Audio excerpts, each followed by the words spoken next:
کبھی سوچا ہے جب رات کے بالکل آخری پہر میں جب پورا گاؤں سو رہا ہوتا ہے، جب ہوا دھیمی چل رہی ہوتی ہے اور آسمان بالکل خاموش ہوتا ہے، اس وقت ہمارے گھروں میں ایک عورت جاگ رہی ہوتی ہے جس کا نام ہے ماں۔ نہ اس کے ہاتھ میں تسبیح ہوتی ہے، نہ اس کی زبان پر کوئی لمبی بات، بس اس کے ہونٹ ہلکے سے ہلتے ہیں اور اس کا دل اپنے بچوں کے لیے اللہ سے باتیں کرتا ہے۔ شاید اسی لیے کہتے ہیں ماں کی دعا میں آواز نہیں ہوتی مگر اثر بہت گہرا ہوتا ہے۔ یہ کہانی بھی اسی دعا سے شروع ہوتی ہے، ایک ایسی دعا جو کبھی لفظوں میں نہیں بولی گئی مگر جس نے ایک پوری زندگی کا رخ بدل دیا۔ مردان کے قریب سبز پہاڑیوں اور کھیتوں کے درمیان ایک چھوٹی سی بستی تھی جسے لوگ رحمت پور کہتے تھے۔ یہ کوئی بہت امیر گاؤں نہیں تھا مگر یہاں دل کے امیر تھے۔ صبح فجر کی اذان کے ساتھ ہی گاؤں جاگ اٹھتا، عورتیں مٹی کے گھڑوں میں پانی بھرنے جاتی اور مرد کھیتوں کی طرف نکل جاتے۔ زندگی سادہ تھی مگر سکون سے بھری ہوئی تھی۔ اسی بستی کے آخری کنارے پر ایک پرانا پیپل کا درخت کے نیچے ایک چھوٹا سا کچا گھر تھا۔ اس گھر کی دیواریں مٹی کی تھیں جن پر دن بھر دھوپ اور سائے کھیلتے رہتے، جیسے وہ دیواریں بھی گھر کے اندر چلنے والی خاموش جنگ کو محسوس کر رہی ہوں۔ یہ گھر تھا فاطمہ بی بی کا۔ فاطمہ بی بی ایک بیوہ عورت تھیں، شوہر کو گزرے کئی سال ہو چکے تھے مگر ان کی یادیں آج بھی اس گھر میں سانس لیتی تھیں۔ گھر میں ایک پرانا صندوق تھا جس میں شوہر کی ٹوپی، ایک پرانی گھڑی اور چند کاغذات سنبھال کر رکھے گئے تھے۔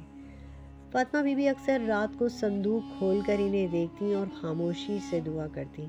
ان کی پوری دنیا ان کے 2 بیٹے تھے، بلال اور سلیم۔ بلال بڑا بیٹا تھا، 20 برس کا، قد لمبا، چہرہ خوبصورت، آنکھوں میں چمک مگر وہ چمک کبھی کبھار لالچ کی آگ بن جاتی۔ بلال باتوں میں تیز تھا، خواب دیکھا کرتا تھا اور جلد امیر بننے کی خواہش اس کے دل میں دن رات جلتی رہتی تھی۔ سلیم چھوٹا بیٹا تھا، 17 برس کا، سادہ سا لڑکا تھا، کم بولتا مگر جب وہ بولتا دل سے بولتا۔ اس کی آنکھوں میں سکون تھا جیسے کسی گہرے دریا کی خاموشی۔ وہ زیادہ تر کتابوں یا مسجد میں جایا کرتا تھا۔ ایک ہی ماں، ایک ہی گھر، ایک ہی ماحول، مگر دونوں کی فطرت میں زمین آسمان کا فرق تھا۔ فاطمہ بی بی کے دن بہت مشکل تھے۔ صبح سویرے اٹھ کر وہ پہلے وضو کرتی، فجر کی نماز ادا کرتی، پھر دعا کے لیے ہاتھ اٹھا کے ان کی دعا ہمیشہ ایک ہی ہوتی: یا اللہ میرے دونوں بیٹوں کو سیدھی راہ دکھا، انہیں سچا، ایماندار اور نیک انسان بنا دے۔ نماز کے بعد وہ گھر کے کاموں میں لگ جاتی، کبھی کسی کے کپڑے سی دیتی، کبھی آٹا گوندھ کر روٹیاں بنا کر بیچتی، جو کچھ کرتی بس اپنے بچوں کے لیے۔ بلال اکثر ان کی باتوں کو دیکھ کر منہ پھیر لیتا، اسے یہ بہت غربت کی نشانی لگتی۔ وہ سوچتا کیا میں ساری زندگی اسی میں گزار دوں گا؟ نہیں، مجھے کچھ کرنا ہوگا۔ سلیم انہی منظر کو دیکھ کر اللہ کا شکر ادا کرتا۔ وہ سوچتا امی کتنی محنت کرتی ہیں، کاش میں جلدی پڑھ لکھ جاؤں اور ان کا سہارا بن سکوں۔ ایک دن شام کے وقت جب سورج ڈھل رہا تھا اور پیپل کے پتوں سے ہوا سرسراہٹ تیز ہو رہی تھی، بلال نے کہا، امی میں شہر جا رہا ہوں، یہاں کچھ نہیں رکھا۔ فاطمہ بی بی چونک گئیں۔ شہر اکیلے بیٹا، وہاں کا رستہ ٹھیک نہیں ہے۔ بلال نے بے صبری سے کہا، امی سب لوگ شہر جا کر ہی آگے بڑھتے ہیں، میں بھی کچھ بننا چاہتا ہوں۔ سلیم خاموش بیٹھا سن رہا تھا، اس کے دل میں عجیب سا خوف پیدا ہوا۔ فاطمہ بی بی نے آہستہ سے کہا، بیٹا جہاں بھی جا حلال کمانا، اللہ کو ناراض نہ کرنا۔ بلال نے سر ہلایا مگر اس کے دل میں یہ بات اتر نہ سکی۔ اسی رات فاطمہ بی بی دیر تک جاگتی رہی۔ پیپل کے پتوں سے ہوا ہل رہی تھی اور ان کے دل میں بے چینی تھی۔ انہوں نے چادر اوڑھی، قبلہ رخ ہو کر بیٹھ گئیں اور آنسوؤں کے ساتھ دعا کی، یا اللہ میرے بچوں کو اپنی امان میں رکھنا، ان کے قدم غلط رستے پہ نہ پڑیں۔ مگر شاید اس گھر سے 2 راہیں نکل چکی تھیں، ایک راہ صبر، سچ اور دعا کی تھی اور دوسری راہ لالچ، جلدی کامیابی اور اندھے خواب کی۔ یہ وہ پہلا موڑ تھا جہاں سے دو بھائی دو مختلف سفر پر نکلنے والے تھے۔ بلال نے اگلی صبح فجر سے پہلے ہی گھر چھوڑ دیا۔ اندھیرا ابھی پوری طرح چھٹا نہیں تھا۔ فاطمہ بی بی جاگ رہی تھیں۔ انہوں نے بلال کے لیے پرانا سا کپڑوں کا تھیلا تیار کیا تھا۔ اس میں 2 جوڑے کپڑے، ایک رومال اور تھوڑی سی روٹی رکھ دی۔ بلال نے تھیلا کندھے پر ڈالا۔ سلیم دروازے کے پاس کھڑا تھا۔ اس کی آنکھوں میں نمی تھی مگر وہ کچھ کہہ نہ سکا۔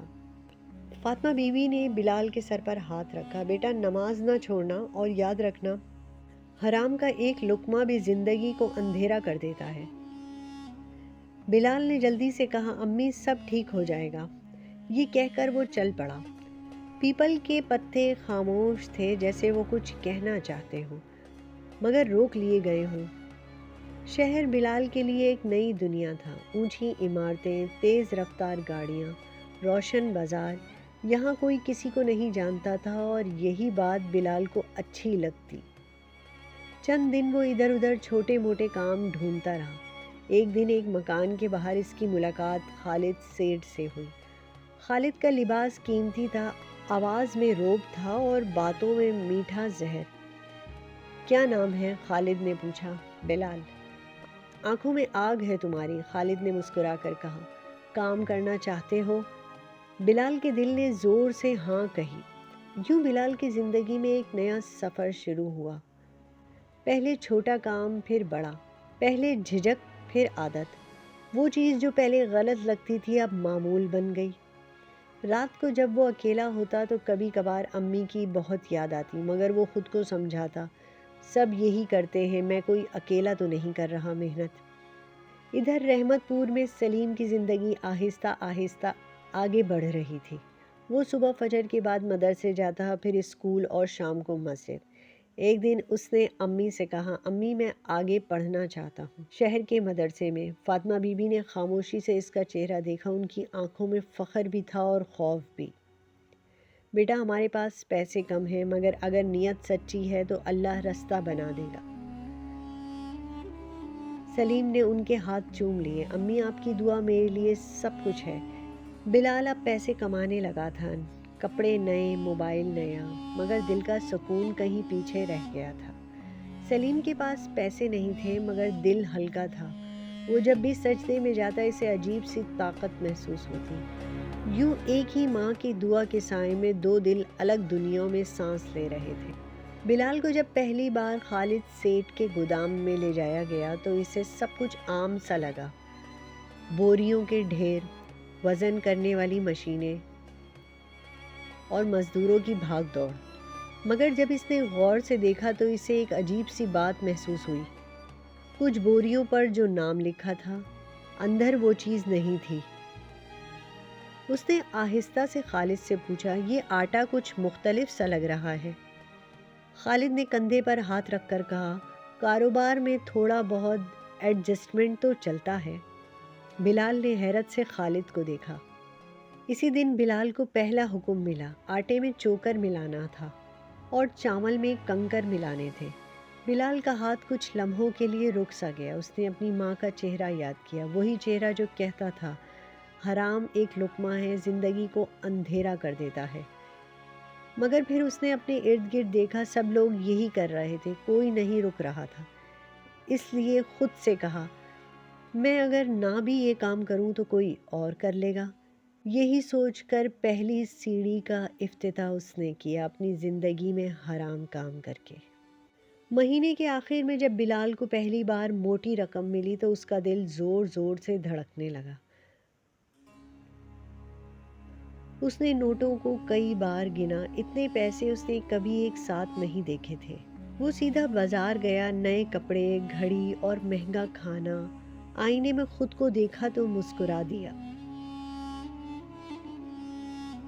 مگر رات کو جب وہ اکیلا کمرے میں لیٹا تو نیند نہیں آئی۔ خاموشی میں اسے امی کی آواز سنائی دی بیٹا حلال کا رزق ہی سکون دیتا ہے۔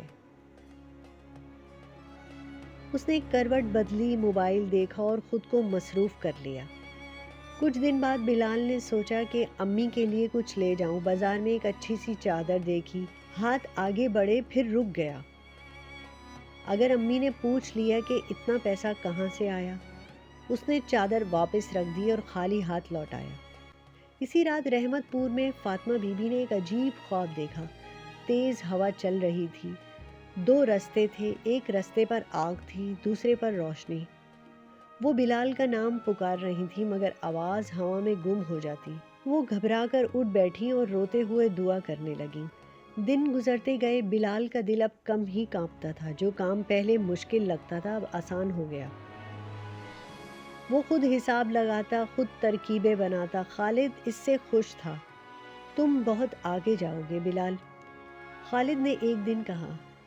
بلال مسکرا دیا مگر اس مسکراہٹ میں سکون نہ تھا، کیونکہ کھانے میں ملاوٹ، رزق میں ملاوٹ۔ اسی دوران سلیم نے شہر کے مدرسے میں جانے کی تیاری شروع کر دی تھی۔ فاطمہ بی بی اپنی آخری نشانی ایک پرانی انگوٹھی بیچ دی۔ یہ لے بیٹا، علم کا رستے میں خرچ کرنا۔ سلیم کی آنکھوں سے آنسو بہنے لگے۔ امی میں کبھی آپ کو مایوس نہیں کروں گا۔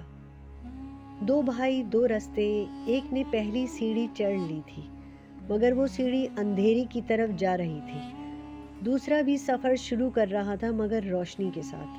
سلیم جس دن رحمت پور سے شہر کے مدرسے کے لیے نکلا، اس دن فضا میں عجیب سی خاموشی تھی۔ فاطمہ بی بی نے خود اس کے لیے روٹیاں باندھی، ایک پرانا سا کمبل طے کر کے دیا اور ماتھے پر ہاتھ رکھ کر دعا دی۔ بیٹا بھوکا رہ لینا مگر نماز نہ چھوڑنا، علم حاصل کرنا عبادت ہے۔ سلیم نے سر ہلایا، آنکھوں میں آنسو تھے مگر دل مضبوط تھا۔ مدرسہ بڑا نہیں تھا، پرانی دیواریں، سادہ کمرہ اور مٹی کی خوشبو۔ سلیم کو ایک چھوٹا سا کمرہ ملا جس میں پہلے ہی 3 طالب علم رہتے تھے۔ بستر کے نام پر ایک چٹائی اور ایک پتلا سا تکیہ۔ اس رات سلیم کو نیند دیر سے آئی۔ امی کی آواز، رحمت پور کا گھر، پیپل کا درخت، سب یاد آ رہا تھا۔ اس نے آسمان کی طرف دیکھا اور دل ہی دل میں کہا، یا اللہ مجھے علم کے اس سفر میں ثابت قدم رکھنا۔ مدرسے کی زندگی آسان نہیں تھی۔ صبح فجر سے پہلے جاگنا، وضو کے لیے ٹھنڈا پانی، لمبی کلاسیں، تفسیر، کئی بار کھانے میں صرف دال یا سوکھی روٹی ملتی۔ کچھ طالب علم شکایت کرتے مگر سلیم خاموش رہتا۔ وہ ہر مشکل کو اللہ کی طرف سے آزمائش سمجھتا۔ ایک دن استاد مولانا عبدالحق نے اس سے پوچھا، سلیم تم اتنا صبر کیسے رکھتے ہو؟ سلیم نے آہستہ سے جواب دیا، حضرت میری امی کہتی ہیں کہ جو اللہ پر بھروسہ کرے اللہ اس کے دل کو مضبوط کر دیتا ہے۔ مولانا عبدالحق نے مسکرا کر کہا، یہی تو اصل علم ہے۔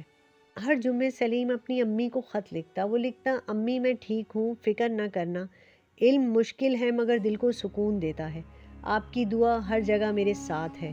فاطمہ بی بی وہ خط سینے سے لگا کر رکھتی، آنسو بہاتی اور اللہ کا شکر ادا کرتی۔ مدرسے میں سلیم صرف پڑھتا ہی نہیں تھا، وہ خدمت بھی کرتا تھا۔ بیمار طالب علم کی تیمارداری، نئے نئے آنے والے لوگوں کی، مدرسے کی صفائی۔ مولانا عبدالحق اکثر کہتے، علم وہی ہے جو انسان کو عاجز بنا دیتا ہے۔ اسی وقت بلال کی دنیا اور تیز ہوتی چلی گئی۔ پیسہ بڑھتا گیا مگر دل خالی ہوتا گیا۔ وہ رات کو دیر تک جاگتا، نیند کی گولیاں کھاتا۔ کبھی کبھار اسے خیال آتا، کاش میں بھی سلیم کی طرح مطمئن ہوتا، مگر وہ خیال جلد ہی دب جاتا۔ 3 سال گزر گئے۔ سلیم اب مدرسے کا نمایاں طالب علم بن چکا تھا۔ مولانا عبدالحق نے ایک دن سب کے سامنے کہا، سلیم تم میں اللہ نے خاص نور رکھا ہے، مگر یاد رکھو علم کا اصل امتحان ہی خدمت ہے۔ سلیم نے سر جھکا لیا، اس کے دل میں صرف ایک خواہش تھی، امی کی خوشی دیکھنا۔ مگر سلیم جان چکا تھا کہ سچا علم انسان کو اللہ کے قریب لے جاتا ہے اور ماں کی دعا اس راستے کا سب سے بڑا سہارا ہوتی ہے۔ وقت خاموشی سے گزرتا رہا مگر اس کی مار گہری ہوتی گئی۔ 3 سالوں میں دونوں بھائیوں کی زندگیاں بالکل الگ شکل اختیار کر چکی تھیں۔ بلال اب خالد سیٹھ کا خاص آدمی بن چکا تھا۔ اس کے فیصلے چلتے تھے، اس کے اشارے پر سودے طے ہوتے تھے۔ اس کے پاس گاڑی تھی، بڑا فلیٹ تھا اور وہ لباس پہنتا تھا جیسے دیکھ کر لوگ متاثر ہوتے تھے۔ مگر رات کے سناٹے میں جب شہر کی روشنیاں مدھم پڑ جاتی، بلال اکیلا ہو جاتا۔ وہ بیلکنی میں کھڑا نیچے سڑک کو دیکھتا اور سوچتا میں یہاں تک تو پہنچ گیا مگر دل کیوں خالی ہے۔ کبھی وہ موبائل اٹھا کر امی کو فون کرنا کا سوچتا، پھر رک جاتا۔ اسے ڈر لگتا کہ اگر امی نے پوچھ لیا بیٹا یہ کہاں سے آیا تو وہ کیا جواب دے گا۔ یہاں رحمت پور میں سلیم کی واپسی کی تیاری ہو رہی تھی۔ مولانا عبدالحق نے اسے رخصت کرتے ہوئے کہا، سلیم اب تمہارا امتحان کتابوں میں نہیں لوگوں میں ہے، اپنی ماں کی خدمت کرو، یہی تمہاری اصل سند ہے۔ سلیم نے سر جھکا کر کہا، حضرت دعا کی درخواست ہے۔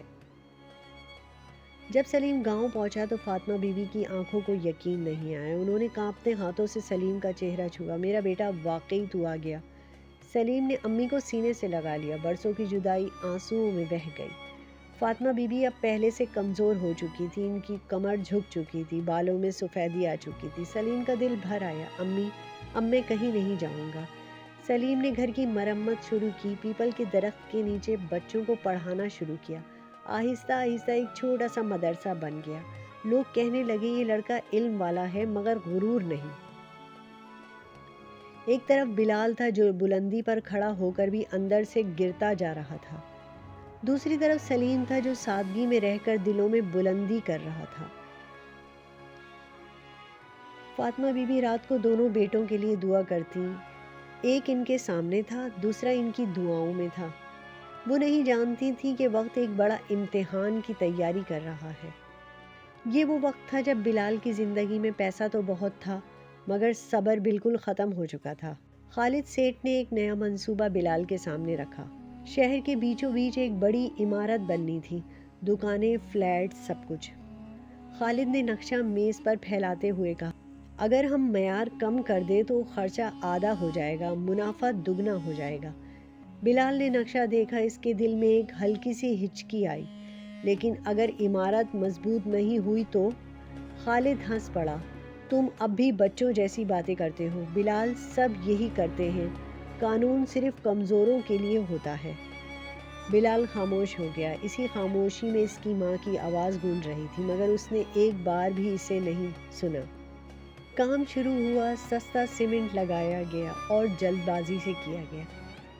بلال جانتا تھا یہ کام غلط ہے مگر وہ خود کو یہ کہہ کر بہلا رہا تھا، کچھ نہیں ہوگا، اللہ بڑا مہربان ہے۔ یہ وہ جملہ تھا جس نے اس کی ضمیر کو سب سے زیادہ زخمی کیا تھا۔ افتتاح کے دن سے ایک دن پہلے صبح سویرے زور کا شور سنائی دیا، زمین کانپتی، عمارت کا ایک حصہ اچانک بیٹھ گیا، مزدور چیختے رہے، گرد و غبار ہر طرف پھیل گیا۔ جب دھواں چھٹا تو 10 مزدور ملبے تلے دب کے مر چکے تھے۔ بلال موقع پر پہنچا، اس کے قدم کانپ رہے تھے، اسے ایسا لگا جیسے زمین اس کے نیچے سے نکل گئی ہو۔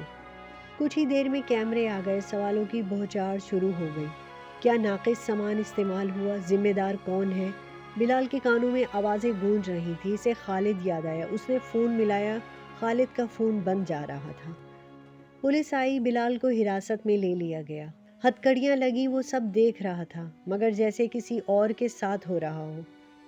اسی رات جیل کی سادہ سی کوٹری میں بلال اکیلا بیٹھا تھا، دیواریں خاموش تھی مگر اس کا دل شور سے بھرا ہوا تھا۔